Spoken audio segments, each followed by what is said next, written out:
Dear students, अस्सलाम वालेकुम। उम्मीद है आप लोग खैरियत से होंगे और आपने कल का लेक्चर भी देखा होगा। कल का लेक्चर था work done and it's units. फिर हमने पढ़ा था work done by constant force and work done by variable force. अगर आप उसको अच्छी तरह से रीड करेंगे तो आपको समझ में आ जाएगा। आज का टॉपिक हमारा है एनर्जी के बारे में। एनर्जी ट्रांसफ़र है वन काइंड से दूसरी काइंड में, कि हम देखेंगे कि एनर्जी एक फॉर्म से दूसरी फॉर्म में, एक शक्ल से दूसरी शक्ल में किस तरह तब्दील होती है और टोटल एनर्जी कैसे रहती है उसकी। आज हम ये देखेंगे। आज का टॉपिक है हमारा transfer of energy from one kind to another.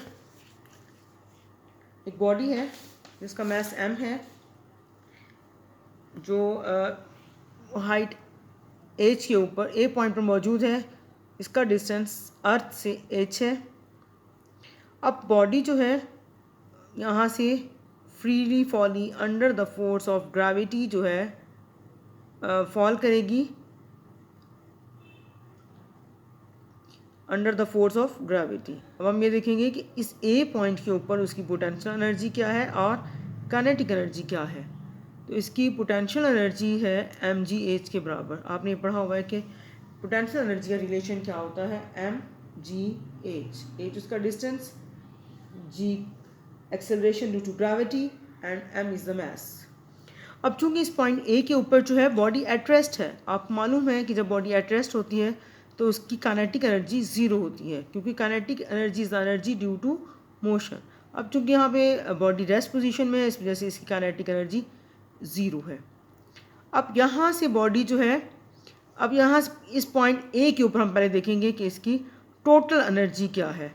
अब टोटल एनर्जी जो है इन दोनों एनर्जी, क्योंकि काइनेटिक एनर्जी और पोटेंशियल एनर्जी मैकेनिकल एनर्जी का जो है दो टाइप्स हैं, तो इनका सम देखेंगे कि टोटल एनर्जी कैसे है, कितनी है ए पॉइंट के ऊपर। तो अब देखें potential energy of the body at point A is equal to mgh। इसी तरह से kinetic energy of the body at point A is equal to 0। तो हम total energy at A point के ऊपर कैलकुलेट करेंगे तो वो ए रिप्रेजेंट कर रहा है पॉइंट ए को, is equal to mgh plus 0। mgh किस चीज़ को रिप्रेजेंट कर रहा है, पोटेंशियल एनर्जी, और 0 क्या है, काइनेटिक एनर्जी। तो टोटल एनर्जी कितनी होगी, mgh। इसको हम इक्वेशन नंबर 1 का नाम देंगे। अब देखेंगे कि जब ए पोजीशन से बॉडी फॉल करती है, नीचे की तरफ जो है गिरती है, डिस्टेंस कवर करती है। फॉर एग्जांपल अब इस पॉइंट के ऊपर बी के ऊपर आ गई है। अब यहाँ से ए पॉइंट से लेकर बी पॉइंट तक उसने जो डिस्टेंस कवर किया है वो x है, और अर्थ से लेकर इस बी पॉइंट तक का जो डिस्टेंस है वो h माइनस एक्स है। अब हम इस पॉइंट बी के ऊपर इसकी पोटेंशियल एनर्जी भी फाइंड आउट करेंगे और काइनेटिक एनर्जी भी फाइंड आउट करेंगे। अब यहाँ पे जो है बॉडी जो पोटेंशियल एनर्जी है बॉडी की, वो किसके बराबर होगी, mgh minus x. Potential energy क्या है, mgh माइनस एक्स, और काइनेटिक एनर्जी क्या है, mgx। अब यहाँ पे जो है हम फाइंड आउट करते हैं। देखिए यहाँ पे potential energy of the body क्या है, at point B is equal to mgh minus X, bracket open कर दें तो mgh माइनस mgx है। अब काइनेटिक एनर्जी बॉडी की इस पॉइंट बी के ऊपर 1/2 mvb का स्क्वायर है। vb is the velocity of the body at point B. अब हम इस vb की वैल्यू फाइंड आउट करेंगे। थर्ड इक्वेशन ऑफ मोशन आपको मालूम है वो किसके बराबर होती है, 2ad is equal to V F का स्क्वायर माइनस वी आई का स्क्वायर। अब यहाँ से इसी इक्वेशन में से हम वी एफ स्क्वायर की वैल्यू निकाल लेंगे। V F square is equal to 2ad plus V I का स्क्वायर। अब वी बी जो है, हम यहाँ पे देखेंगे वी एफ जो है फाइनल वेलोसिटी उसकी है, तो बी पॉइंट पर पहुँच कर उसकी फाइनल वेलोसिटी वी एफ जो है वो वी बी के बराबर होगी। डी डिस्टेंस जो कवर करी वो एक्स के बराबर है, और ए जो है वो फोर्स ऑफ ग्रेविटी के बराबर है, यानी कि वी एफ यहाँ पे किसके बराबर है, वी बी के, वेलोसिटी एट पॉइंट बी। अब ये वैल्यूज पुट करेंगे और यहाँ बी पॉइंट के ऊपर पहुँच के इसकी इनिशियल वेलोसिटी 0 होती है। तो यहाँ ये सारी वैल्यूज हम इस equation, third equation of motion, जिससे हमने वी एफ की वैल्यू निकाली है, V F square is equal to 2ad plus V I का स्क्वायर। तो यहाँ से हम लिखेंगे वी बी का स्क्वायर, यानी कि वी एफ की जगह हमने पुट कर दिया वी बी का स्क्वायर, ए की जगह हमने जी पुट किया, डी की जगह एक्स पुट किया, और वी आई की वैल्यू 0 है। तो यहाँ पे हमारे पास V B square is equal to 2gx की वैल्यू आ गई है। अब काइनेटिक एनर्जी की जो इक्वेशन है, जो हमने अबव इक्वेशन निकाली थी, kinetic energy of the body at point B is equal to 1/2 mvb का स्क्वायर, इसमें हम vb स्क्वायर वैल्यू पुट करेंगे जो कि 2gx के बराबर है, 1/2 m2gx, 2 से 2 कट जाएगा, इज इक्वल टू mgx। यहाँ पे देखिए मैं लिखा हुआ है कि kinetic energy at point B के ऊपर mgx के बराबर है। अब ये तो थी वो हमने निकाली है potential energy at B and kinetic energy at B. अब बी पॉइंट के ऊपर हम टोटल एनर्जी जो है वो फाइंड आउट करेंगे। आपको पता है कि टोटल एनर्जी जो है वो किसका सम है, पोटेंशियल एनर्जी और काइनेटिक एनर्जी का। यानी कि अब हम बी पॉइंट के ऊपर जो उसकी टोटल एनर्जी है वो देखेंगे, बी पॉइंट के ऊपर वो दोनों का सम होगी। Total energy at B is equal to E B, जो एनर्जी टोटल एनर्जी बी पे ऊपर रिप्रेजेंट कर रहा है, is equal to M G H minus X plus M G X. अब ब्रैकेट ओपन करें, M G H minus M G X plus M G X. तो अब यहाँ पे जो एम जी एक्स दोनों कैंसिल आउट हो जाएंगे, तो आंसर क्या रह गया, एम जी एच। इसको जो है हम इक्वेशन नंबर 2 का नाम दे देंगे। अब है एट पोजीशन सी। अब उसी फिगर को देखें, सी क्या है, अर्थ के ऊपर एक पॉइंट है। अब बॉडी वहाँ से जब फॉल ए पॉइंट से फॉल करती हुई अर्थ पे आके टकराएगी, तो यहाँ से जो है डाउनवर्ड डिस्टेंस कवर किया बॉडी ने वो एच के बराबर है। अब यहाँ से थर्ड इक्वेशन ऑफ मोशन से हम पॉइंट सी के ऊपर वेलोसिटी फाइंड आउट करेंगे। थर्ड इक्वेशन ऑफ मोशन हम जो है इस्तेमाल करेंगे, 2as इज इक्वल टू जो है V F square minus V I square.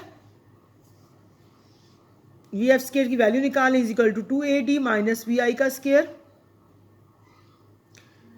2ad plus V I का स्केयर। अब वी एफ जो है वो वी सी के बराबर, वी आई 0 है इस पॉइंट के ऊपर, और डी जो है वो एच के बराबर, A is equal to G, force जो एक्सेलरेशन ड्यू टू ग्रेविटी।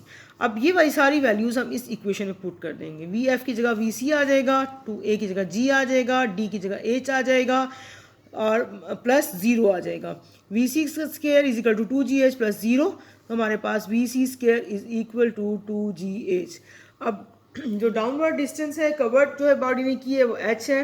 तो इस पॉइंट के ऊपर जब बॉडी जो है, जो बॉडी जिसका मैस m हम ले रहे हैं, जब वो सी पॉइंट के पर आकर अर्थ से टकराएगी तो वहाँ पे पोटेंशियल एनर्जी 0 हो जाएगी, क्योंकि वो ज़मीन पे आ गई है। Kinetic energy of the body है 1/2 mvc स्केयर। वी स्केयर की हमने वैल्यू निकाली है ऊपर से, इस इक्वेशन से देखें, इस इक्वेशन पर हमने वैल्यू निकाली है, तो हम उसमें पुट कर देंगे। वैल्यू क्या थी, 2gh, वी की वैल्यू है वी स्केयर की, तो kinetic energy is equal to 1/2 mvc square. तो वी स्केयर की जगह हमने 2gh लिख दिया, 2 से 2 कैंसिल हो गया, इज इक्वल टू mgh। तो ये हमारे पास काइनेटिक एनर्जी आ गई है एट पॉइंट सी के ऊपर। अब टोटल एनर्जी जो है हम पॉइंट सी के ऊपर जो है कैलकुलेट करेंगे, तो टोटल एनर्जी ई सी है is equal to 0 plus M G H. अब जो है 0 क्या है इसमें, potential energy, M G H इसमें है काइनेटिक एनर्जी, तो टोटल एनर्जी हमारे पास एम जी एच। अब इक्वेशन नंबर 1 को देखें, इक्वेशन नंबर 2 को देखें, इक्वेशन नंबर 3 को देखें। तीनों इक्वेशंस में देखें तो आंसर जो है वो सेम है। आंसर क्या है, एम जी एच। इसका मतलब है एनर्जी एक फॉर्म से दूसरी फॉर्म में चेंज हुई है, ट्रांसफ़र हुई है, काइनेटिक्स पोटेंशियल से काइनेटिक में, काइनेटिक से पोटेंशियल में। इस तरह से जो है आपस में एक दूसरे में कन्वर्ट हुई हैं, लेकिन टोटल अमाउंट ऑफ एनर्जी जो है वो कंजर्व है। अब यानी कि अब जो जब बॉडी नीचे फॉल करती है तो उसकी पोटेंशियल एनर्जी लॉस होती है, तो वो किसके बराबर होगी, गेन इन काइनेटिक एनर्जी। ये उस वक्त होगा जब हम कंसिडर करेंगे फ्रिक्शन लेस कंडीशन को, यानी कि जब फ्रिक्शन नहीं होगा तो उस वक्त लॉस इन पोटेंशियल एनर्जी, जब बॉडी नीचे फॉल करती है, हाइट कम होती है, तो पोटेंशियल एनर्जी उसकी लॉस होती है और बॉडी काइनेटिक एनर्जी गेन करती है, क्योंकि नीचे आते हुए उसकी वेलोसिटी बढ़ जाती है, तो काइनेटिक एनर्जी भी उसकी इंक्रीज कर जाएगी।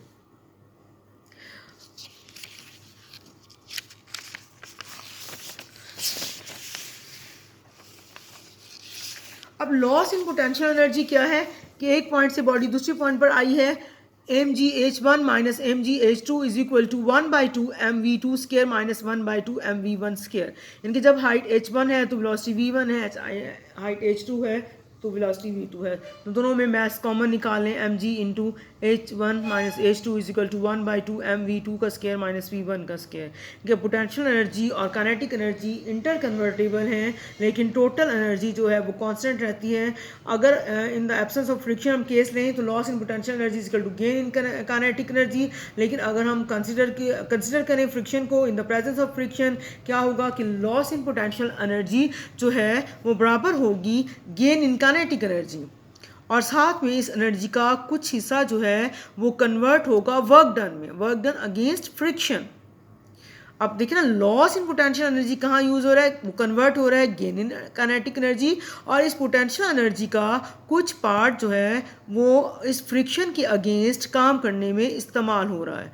तो हम इसको लिखेंगे लॉस इन पोटेंशियल एनर्जी जो है वो बराबर है mgh के, यानी कि loss in potential energy mgh है, gain in kinetic energy 1/2 mv का स्क्वायर है, प्लस fh ये क्या है, वर्क डन है against friction, work done against friction.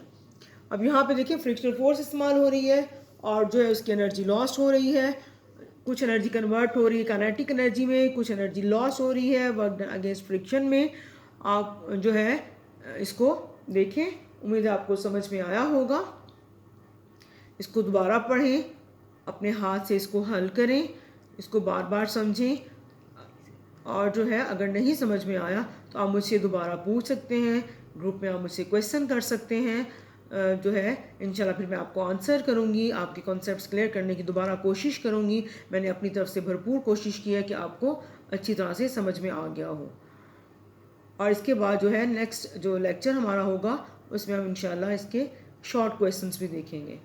Okay, thank you, अल्लाह हाफिज़।